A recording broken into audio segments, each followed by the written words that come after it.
अयोध्या पहुंचते ही मैं राज्य का सारा भार भरत को सौंप दूंगा। फिर अपने महाराज की आज्ञा और धर्म की बेड़ियों से बंधा भरत अपनी पत्नी के साथ राष्ट्र की उन्नति के लिए अश्वमेध यज्ञ करवाएगा।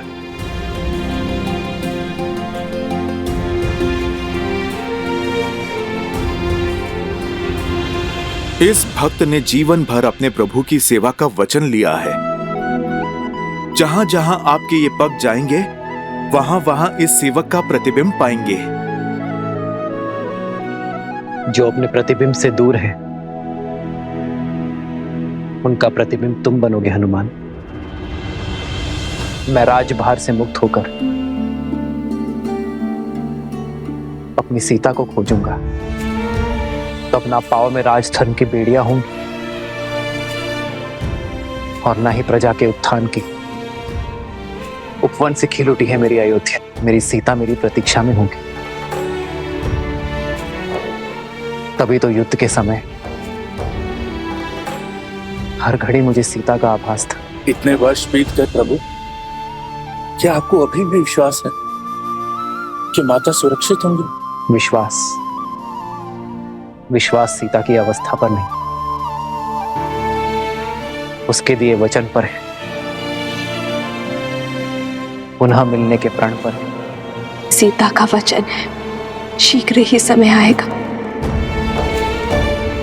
जब अयोध्या से हर मलिनता नष्ट हो जाएगी, जब राम राज्य एक बार फिर राम सीता को साथ देखेगा। और जब तक ये वचन पूरा नहीं होगा, मेरी सीता को कुछ नहीं हो सकता।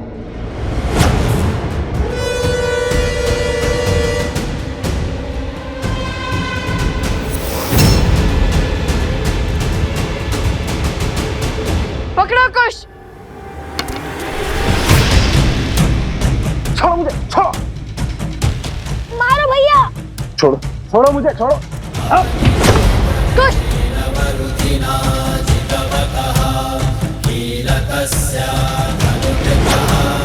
मकरासुर को मारना असंभव है।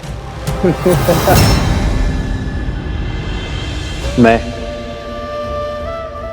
इक्ष्वाकु वंशज सूर्यवंशी दशरथ पुत्र राम अपने सभी सुकर्मों को जोड़कर, धर्म को जोड़कर ये प्रार्थना करता हूं, मेरी सीता और मेरी संतान की सुरक्षा करें। काय का मकरासुर देख रहे हैं भैया, कैसे हमारी माता के पीछे डूबे बैठा है ये केवल मूर्खासुर नहीं, कायरासुर भी है। कायरासुर उचित कहा कुछ। अरे इससे साहसी तो वो बैल था, इतनी श्रद्धा से लड़ा वो हमसे। अरे उसको पकड़ना तो कितना कठिन हो चुका था। भैया आप उस बैल को छोड़िए, मुझे तो उससे ज्यादा वीर वो गधे लगते हैं जिन्हें हमें वन में तोड़े थे। मूर्ख बालकों, मुझ जैसे शूरवीर को एक निर्जीव मटके से तोड़ रहे हो। नहीं छोड़ूंगा, नहीं छोड़ूंगा तुम्हें। सुना है कि जल में इसकी शक्ति चरम पर होती है। जल में ऐसी वीरता है तो जल के बाहर कैसी वीरता होगी। अहंकारी अबोध बालकों, अब एक शब्द और कहा तो प्राण ले लूंगा तुम्हारे। अरे मकरासुर की वीरता तुम क्या जानो। क्रोध संसार से पहले खुद को ले लेता है मकरासुर। बाण चलाइए भैया। अरे किंतु इस दिव्यास्त्र का दिव्य मंत्र तो हमें उन्होंने बताया ही नहीं। हे नारायण, मैंने उन बालकों को दिव्यास्त्र तो दिया, किंतु उसका महामंत्र तो दिया ही नहीं। ये कैसा अनर्थ हो गया मुझसे। यदि वो बालक नहीं लौटे तो मैं स्वयं को कभी क्षमा नहीं कर पाऊंगा। उन्हें लौटना ही होगा, उन्हें लौटना ही होगा। भैया मैंने कहा था ना, वो वृद्ध है, अवश्य ही भूल गए होंगे। तो फिर बाण चलाने का सांग ही कर दीजिए, तब तक कोई युक्ति निकाल लेंगे। अस्त्र है और मंत्र नहीं। क्या बात है। लो चलाओ बार। अब क्या करें? कैसे बचाए माता को? ठीक है, मैं मार देता हूं इसे।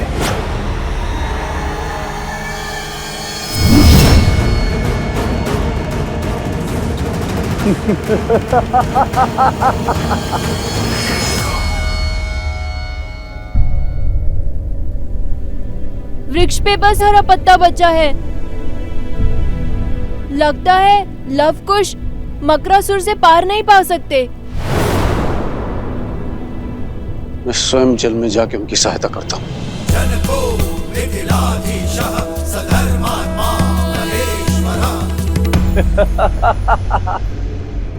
शत्रु का संहार केवल अस्त्र से नहीं, उसके साथ बोले जाने वाले दिव्य मंत्र से होता है।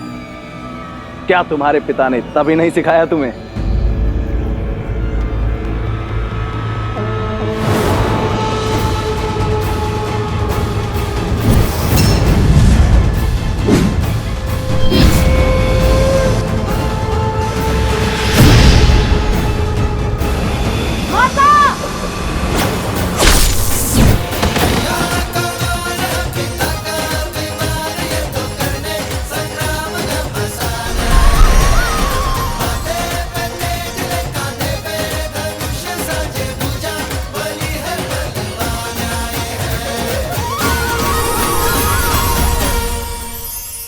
हे माता, मेरा तप समाप्त हुआ, आशीर्वाद दीजिए।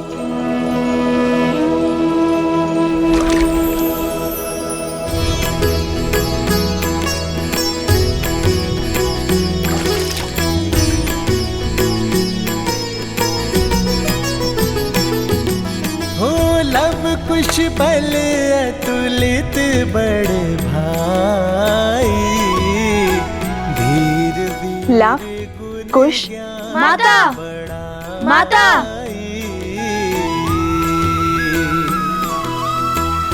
मातु पिता सेवक सदा सुभाए, राम सिया और प्रीति बढ़ाए।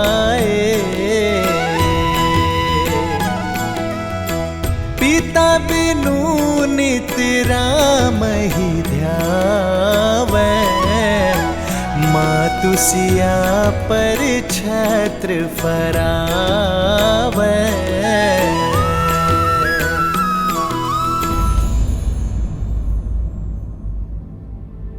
अब तुम दोनों बताओगे कि जब मैं तप में थी तब क्या क्या हुआ?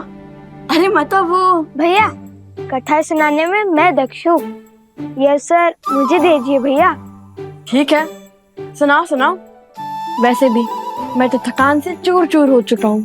तो हुआ ये माता, आपके ध्यान में जाते ही आकाशमात भयंकर संकट आ पड़ा। और वैसे भी आपके पुत्र तो भगवान वाल्मीकि के शिष्य हैं, वो थोड़ी ना संकट से घबराते हैं।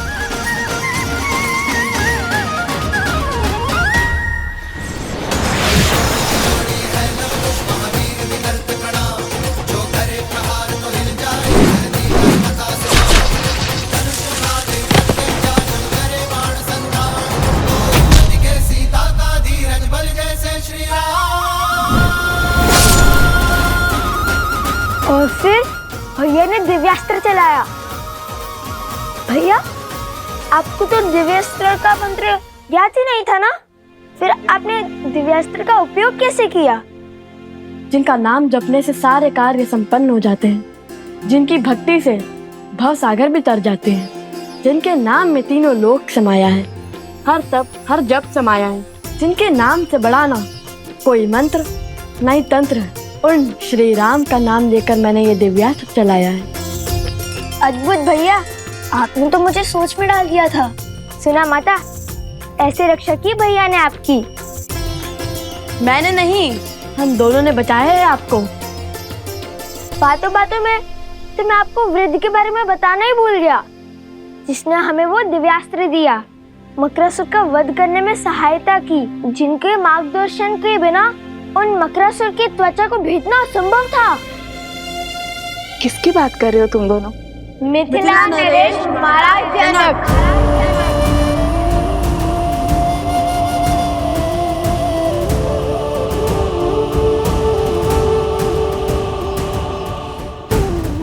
वो तो हमारे साथ भी आना चाहते थे, किंतु मैंने मना कर दिया।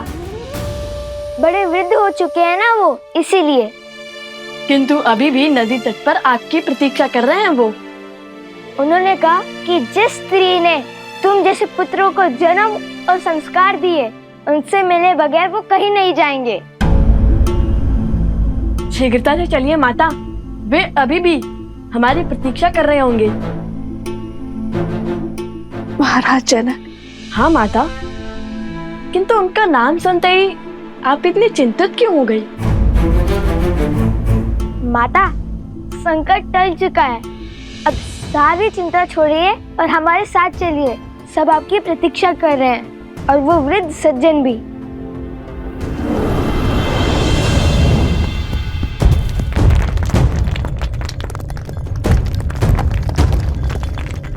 ये क्या हो रहा है? लगता है संकट के बादल अभी नहीं छटे हैं। नहीं पुत्र, ये तो धर्म की जीत का नाद है। पाप के अंत के साथ पाप की सत्ता का भी तो अंत होना चाहिए ना। किंतु माता फल्गु हमें निकलने तो देती। लव, कुश, तुम दोनों किस ओर से आए थे? चलो।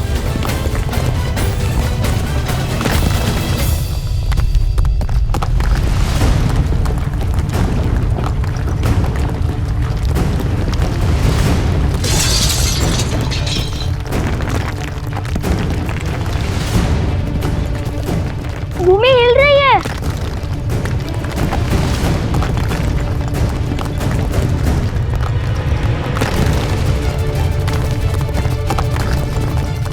मारे गए। नहीं पुत्र, मारा वो जाता है जो अपना साहस खोता है। हम लोग पूरी आशा के साथ आगे बढ़ेंगे।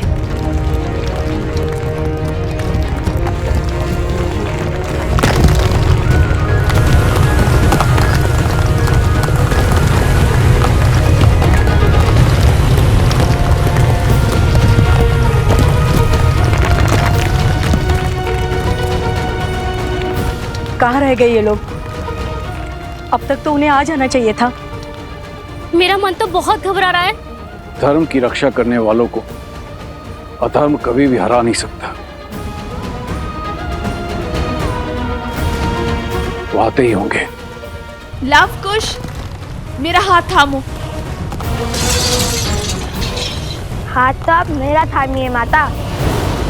इस वहम का ज्वार में मेरा हाथ छूट सकता है, किंतु यदि आपने मेरा हाथ थामा तो कभी नहीं छूटेगा।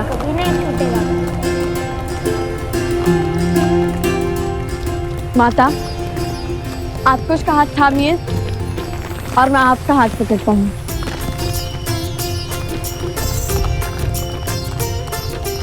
आज न माता पुत्रों का हाथ छोड़ेंगी और न पुत्र माता का वचन है।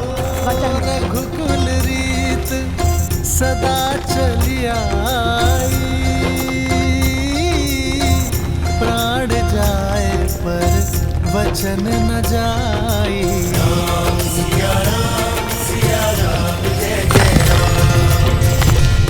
अधर्म तो मर गया, अब धर्म और मर्यादा की रक्षा आप करना फाल्गु माता।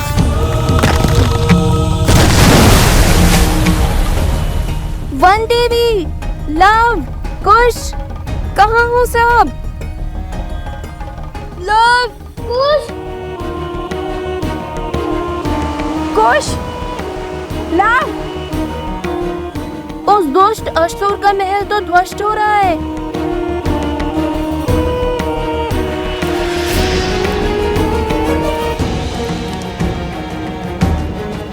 कहीं लव, कुश और वन देवी को कुछ नहीं होगा उन्हें। लौटेंगे, अवश्य लौटेंगे और सुरक्षित लौटेंगे। रात्रि होने को है, प्रतीत होता है हमें उन्हें ढूंढने के लिए सहायता की आवश्यकता पड़ेगी। मैं गांव वालों को लेकर आता हूं। मेरी सेना भी आपके साथ चलेगी। सेनापति, कुछ सैनिक लेके जाइए इनके साथ।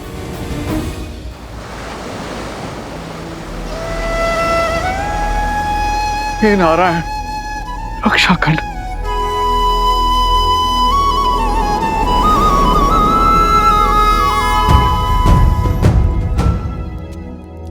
प्रभु। हनुमान, कहो कैसे आना हुआ? प्रभु को कर्तव्य में उलझे देखा तो चला आया ये सेवक सेवा करने। कर्तव्य का भार उतारने की ही तैयारी कर रहा हूं हनुमान। भरत को अयोध्या का राज्य सौंपना है, तो बस अश्वमेध यज्ञ के लिए आमंत्रित अतिथियों की सूची पढ़ रहा था। कर्तव्य और दायित्व केवल बहाने हैं, सत्य तो केवल एक ही है। उस काली रात्रि के पश्चात आप कभी ठीक से सो ही नहीं पाए प्रभु।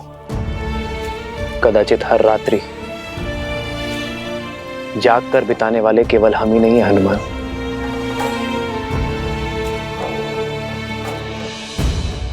महाराज जनक,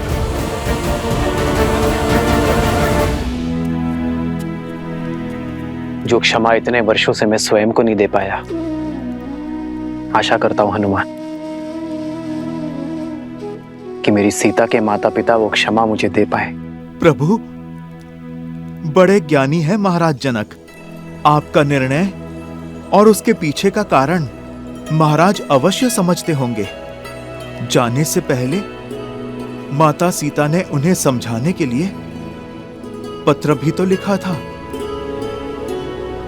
जानता हूं हनुमान, सीता के समझाने पर वे अवश्य समझे होंगे, किंतु संसार में ऐसा कोई जीव नहीं जो अपने जीवन से पौत्र या नवासे का सुख खोकर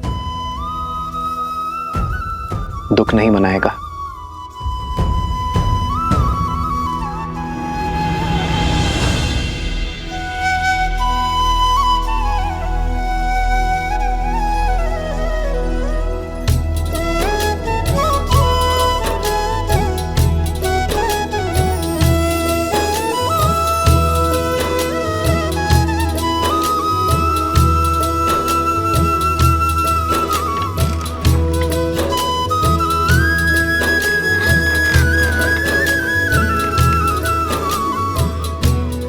आनंद आ गया।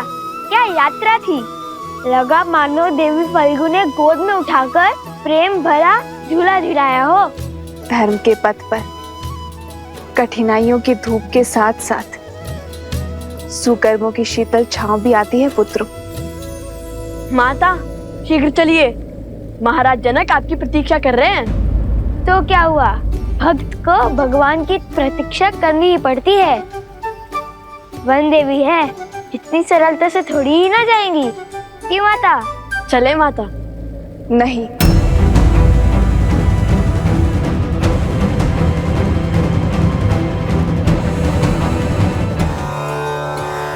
मेरा अर्थ है कि फाल्गु माता ने हमारी इतनी सहायता की, हमें सुरक्षा दी, तो मैं उनके दर्शन कर उन्हें धन्यवाद देना चाहती हूँ। बात तो उचित है।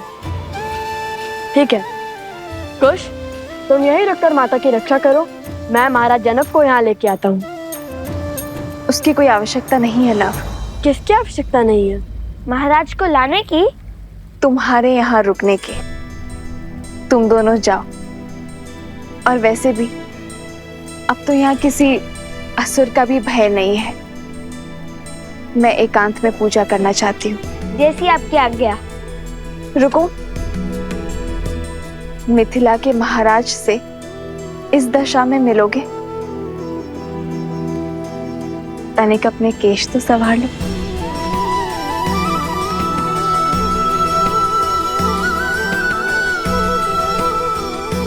देखो अब कितने सुंदर दिख रहे हो। और हाँ, याद रहे महाराज जनक मेरे पिता के समान है, तो उनके आदर में कोई कमी नहीं रहनी चाहिए। समझे तुम दोनों? समझे लो भैया, पूरे सम्मान से बात करना। ये लव के लिए नहीं, ये उपदेश तुम्हारे लिए था नटखट। समझ गया।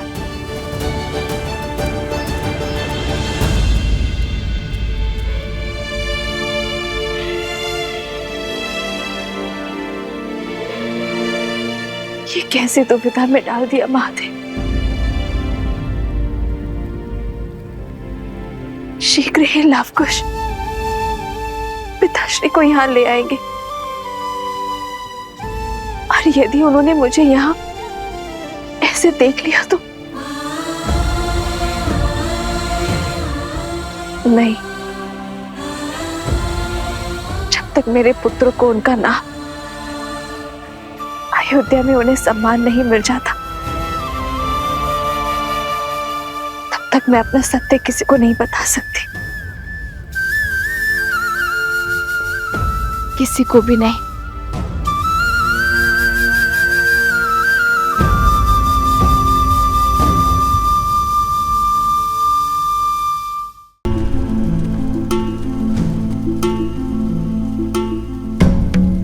वन देवी और उनके पुत्रों ने हमें उस दुष्ट मकरासुर के आतंक से मुक्त किया है।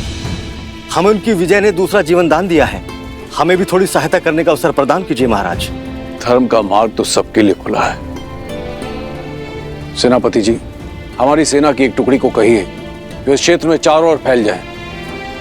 मुझे किसी भी मूल्य में दोनों बालक और वन देवी चाहिए, और हमारी सेना की एक टुकड़ी जल के भीतर भी जाएगी, जिसका नेतृत्व हम स्वयं करेंगे।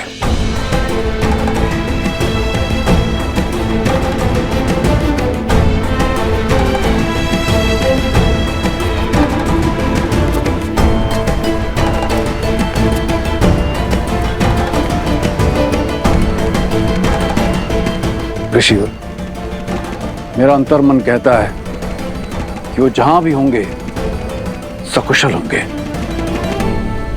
महाराज,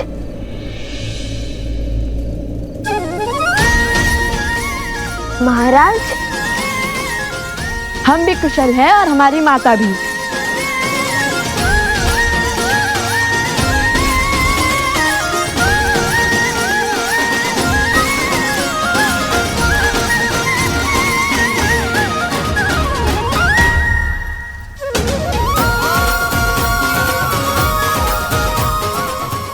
अरे झील में तो पहले ही भीगे हैं, अब क्या अपने आंसू से भी भिगोएंगे हमें?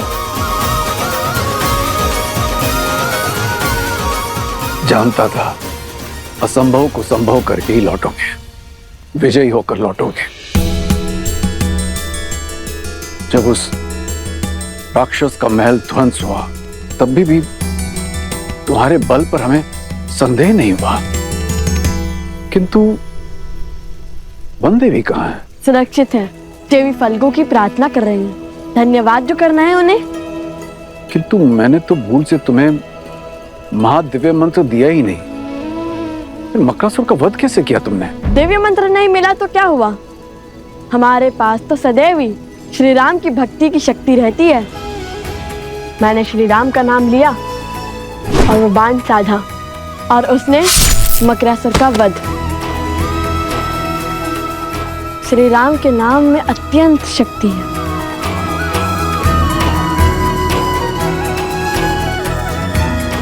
वही शक्ति जो हनुमान जी को राम नाम से मिलती है। ऐसा प्रतीत हो रहा है कि तुम दोनों राम और राम कथा के प्रशंसक हो, भक्त हो उनके। पूरी कथा सुनी है या? सुनी है महाराज, हमें राम कथा का एक एक शब्द कंठस्थ है। हमसे बड़ा राम भक्त इस संसार में कोई दूसरा नहीं है।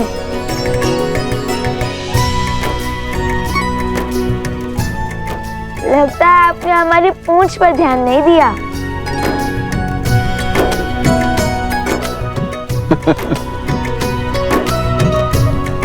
अर्थात सीधा प्रतिस्पर्धा हनुमान जी से है ना? प्रतिस्पर्धा होती तो कब के जीते होते, क्योंकि लवकुश हनुमान जी से भी बड़े राम भक्त हैं। जब भी संकट में होते हैं तो श्री राम का नाम लेते हैं, श्री राम का अनुसरण करते हैं, और जब भी दुख के बादल छाते हैं तो देवी सीता का नाम लेते हैं।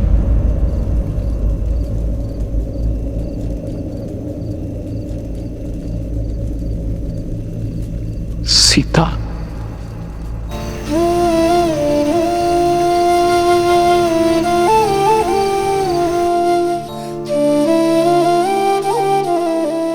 पिताश्री। समझ गया, पुत्री की स्मृति में दुखी हो गए। माता कहती है कि पुत्री पिता का घर छोड़ पति का संसार बसाती है, इसलिए पिता की प्रिय होती है। किंतु आपकी पुत्री तो पूरी अयोध्या की प्रिय बन गई, श्री राम की अर्धांगिनी बन गई। भला आपको कैसा दुख, कैसी चिंता? आप चिंतित ना हो महाराज, हम शीघ्र ही अयोध्या जाकर श्री राम और देवी सीता को आपकी कुशलता का क्षम पहुंचाएंगे। अयोध्या?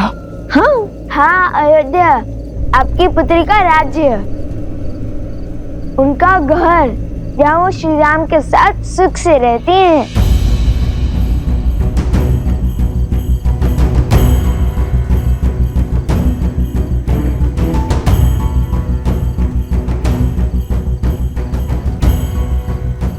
राम कथा का अंतिम अध्याय है। क्या पढ़ाया है तुम्हारे गुरुजी ने? परीक्षा ले रहे हैं हमारी। अंत में राजा राम और महारानी सीता का पट्टाभिषेक होता है और वो सुख से अयोध्या का कार्यभार संभालते हैं।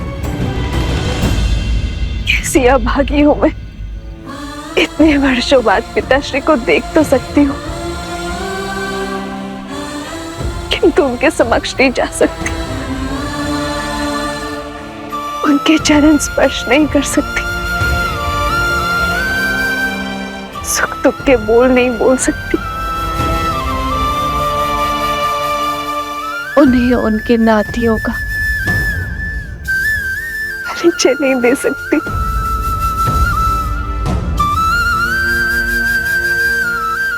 हे प्रभु, कैसा धर्म संकट है ये।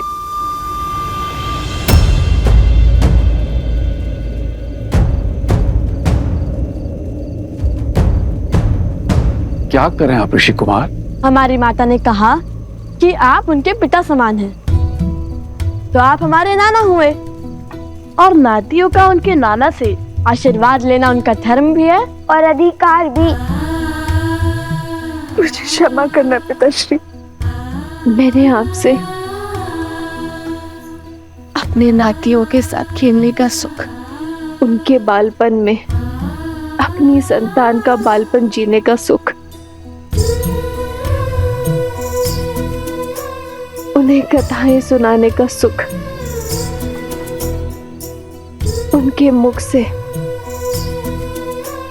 नाना शब्द सुनने का सुख सब छीन लिया।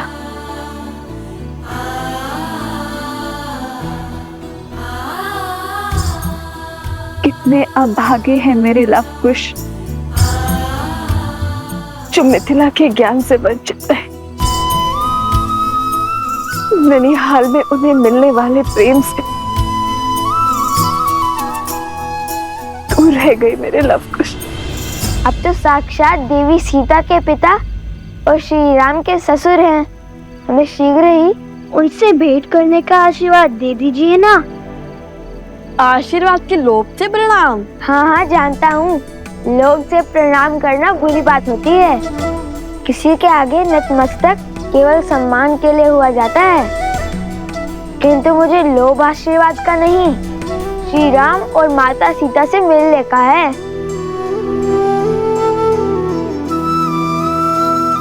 ईश्वर सदैव तुम्हारे हृदय को भोलेपन से भरा रखे।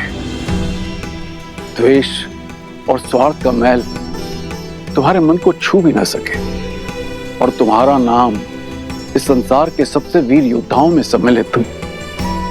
बिल्कुल तुम्हारे प्रभु, तुम्हारे आदर्श श्री राम की तरह, और तुम्हें शीघ्र ही उनसे मिलने का सौभाग्य प्राप्त हो।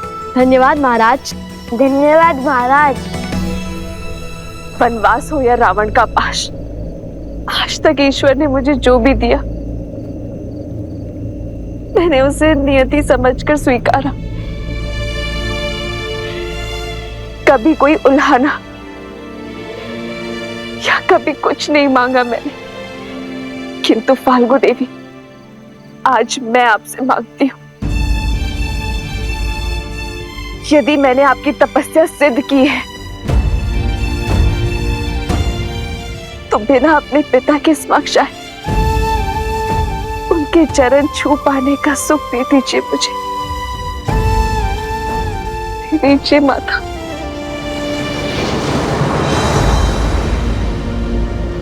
तुम दोनों से मिलकर लगता है कि तुम दोनों मेरे अपने हो, मेरा अपना अंग। जाने की इच्छा तो नहीं हो रही, किंतु जाना होगा, समय हो चला है। क्या तुम मेरे जाने से पूर्व मुझे अपनी माता से मिलवा सकते हो? मैं उनके दर्शन करना चाहता हूँ। अवश्य, क्यों नहीं। मुझे भी वन देवी के दर्शन करने हैं पुत्र। हाँ हाँ, हमें भी वन देवी के दर्शन करने हैं। आइए, माता इस ओर है। लव, कुश, तुम दोनों जाके वन देवी को ले आओ, तब तक हम कूच की तैयारी करते हैं। कुश, तुम इनके साथ जाओ, मैं माता को लेकर आता हूँ। ठीक है भैया। आइए। अद्भुत युद्ध किया है तुमने कुश। अवश्य तुम्हारे धनुष में कुछ विशेष है। लो, खुद ही देख लो।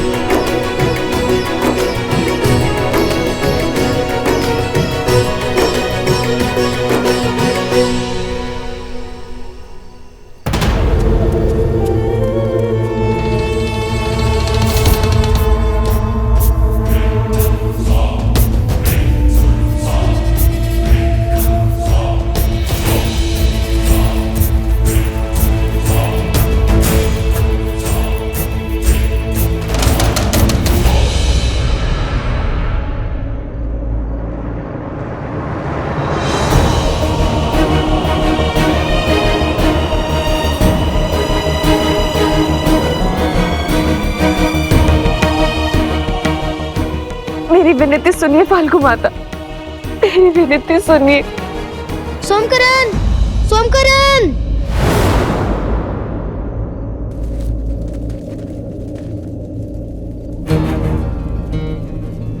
कुश, कुछ तो अनिष्ट है। या अवश्य ही कुछ की कोई शरारत होगी। आप सब यही रुकिए, मैं आता हूँ। सैनिकों, लव के साथ जाओ।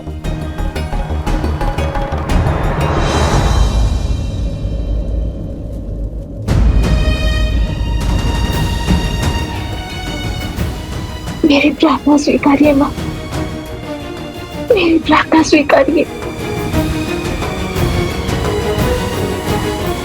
क्या हुआ कुश? कुश, क्या हुआ, बोलो।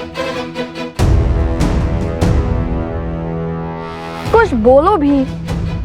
सोमकरण। क्या हुआ गुरु माँ? वो राक्षस सोमकरण को ले गया उस और मुझे जटुकरण ने अपने प्रश्न में उलझा रखा था। मेरा धनुष भी उसके पास था। पता नहीं कब वो असुर आया और फिर हमने सोमकरण की चीख सुनी। जो भी हुआ ठीक है, किंतु अब शीघ्र हमें उन्हें पकड़ना होगा। चलो कुश। तुम दोनों पहले से चोटिल हो, हम उसे ले आएंगे। नहीं, वो हमारा मित्र है और उसे बचाना भी हमें जाना ही होगा ना। चलो कुश।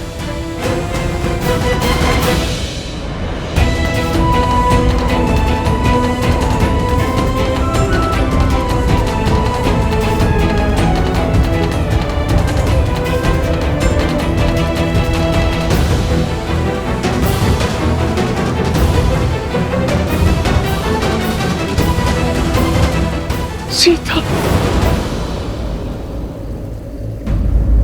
ऐसी घोर काली रात्रि में बिना प्रकाश के हम वन देवी के दर्शन कैसे कर पाएंगे?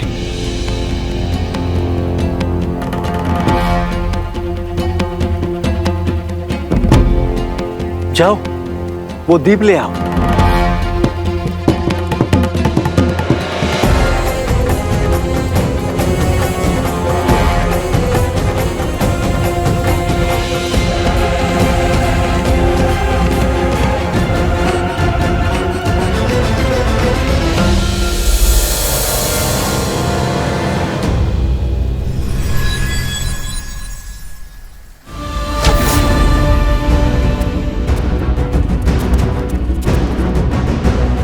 उस और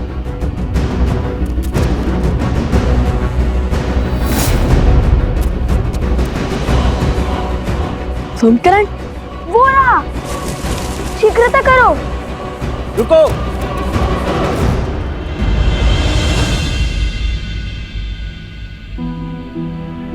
आप सब यहाँ?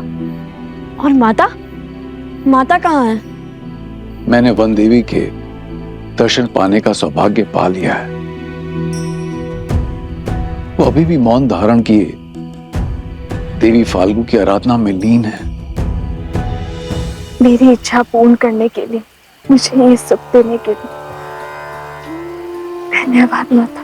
ये मेरा नहीं, आपके सुकर्मों का, आपकी शुद्ध भक्ति का प्रताप है देवी सीता। मैं आपके तप से प्रसन्न हुई, परंतु अब मुझे आपके पुत्रों से कुछ चाहिए। मेरे पुत्रों से? क्या माता? ऋषिवर, आपने हमें क्यों रोका? सोमकर्ण के प्राण संकट में हैं। समय नहीं है हमारे पास। कुछ नहीं होगा तुम्हारे मित्र को, क्योंकि उस असुर को सोमकर्ण के नहीं, तुम्हारे प्राण चाहिए।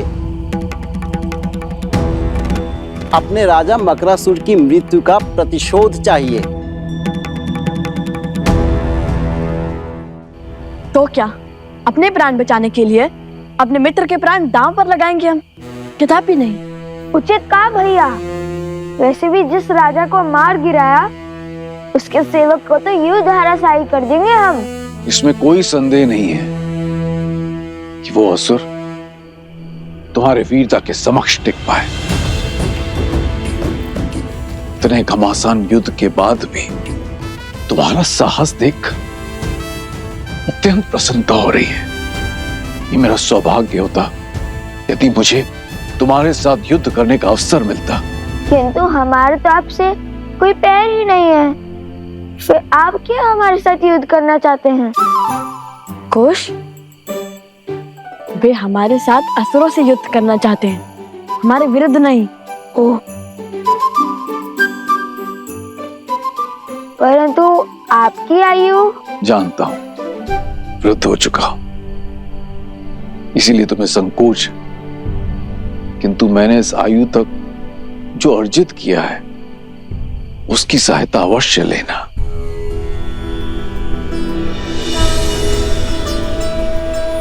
जनको मिथिलादेशः सधर्मात्मा महेश्वरः। उपहार के रूप में मैं तुम्हें ये देना चाहता हूं, ये तुनीर जो स्वयं भगवान परशुराम ने मुझे दिया था। ये अक्षत है, अर्थात इसके बाण कभी समाप्त नहीं होते और इनमें दिव्य शक्ति भी है। ये लो पुत्र। नहीं, किंतु ये आपको मिला आशीर्वाद है और ये आपने अर्जित किया है, इसे मैं नहीं ले सकता। परंतु सोमकर्ण को लौटा लाने में तुम्हारी सहायता करना मेरा धर्म है। क्या तुम मुझे मेरे धर्म से वंचित करोगे ऋषि कुमार?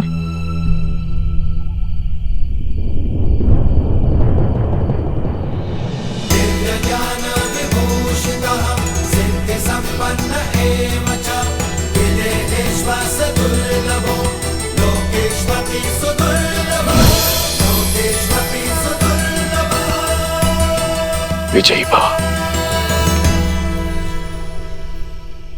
अब आप जाइए महाराज, और हमारे लिए चिंतित ना हो। हाँ, यदि श्री राम ने चाहा तो हम शीघ्र ही ये भेंट लौटाने आएंगे।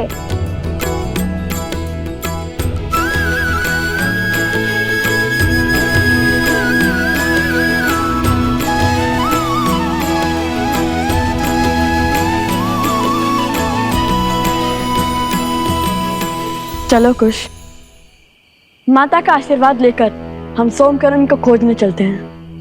अभी तुम्हारे कार्य शेष हैं। माता फल्गु तुमसे कुछ चाहती हैं। हमसे? हमसे क्या? उत्तर नहीं देना था तो बोलते थे, क्यों आंखें क्यों मूंद ली? कुश, वे ध्यान कर रहे हैं। क्षमा ऋषिवर, अब ये मौन रहेगा।